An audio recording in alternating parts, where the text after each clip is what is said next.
I was born into a storm. My father left when I was 4, and my mother was always somewhere else, on stage, in another city, in another world. The person who raised me was my grandmother. She loved me without conditions. That was my first lesson. Love exists, even in the middle of storms. But my body had its own storms. At 11 months old, I had my first seizure. My grandmother ran through the forest holding my limp body, screaming for someone to save me. I survived. But the fear never fully left. Epilepsy, dyslexia. I was called stupid. I was told that children and fish have no voice. I was told this would ruin my future if people found out. So I learned to hide. And I learned to fight twice as hard to get half the result. Then came the martial law in Poland, and the first time poverty when we fled the US. A fire truck arriving with Christmas gifts because we had no food. I remembered the shame.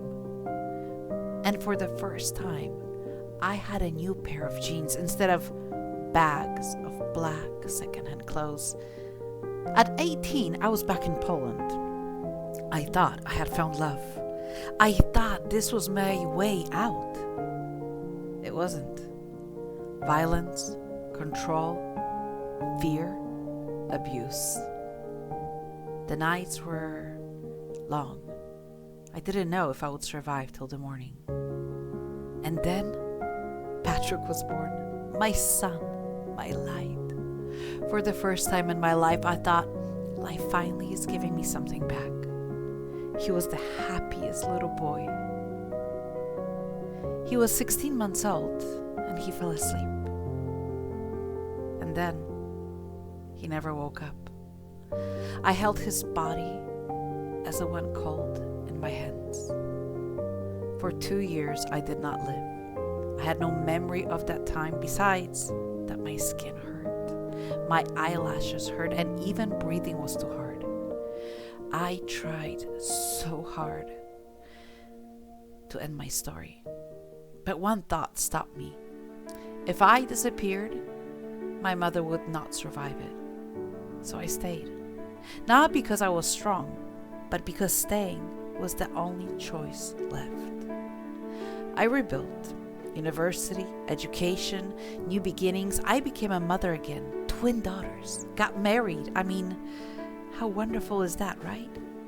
I made them a promise. They would grow up with stability, even if I had to build it alone. I earned my degrees, despite people telling me education wasn't for someone like me. I built companies. I taught thousands of students. I entered rooms of power. Government was part of advising bodies for a Polish president. Negotiated national minimum wages in the parliament, institutions, media. I thought I had finally arrived. I mean, I was recognized and valued expert on a national level.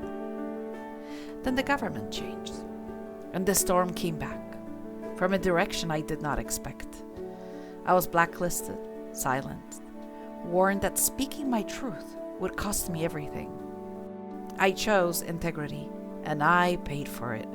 I sold my business for almost nothing, packed one suitcase, and I left Poland, came back to America to start over. And here, nobody cared what I've achieved and who I was.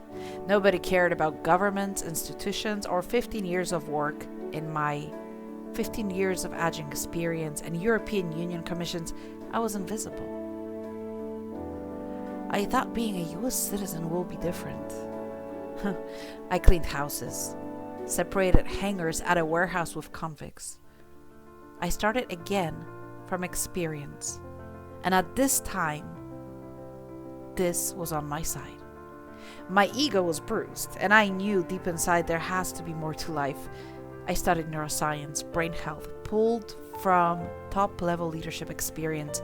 I learned how the brain responds to pressure, to loss, to years of caring too much. And I finally understood. Every collapse, every storm had one thing in common.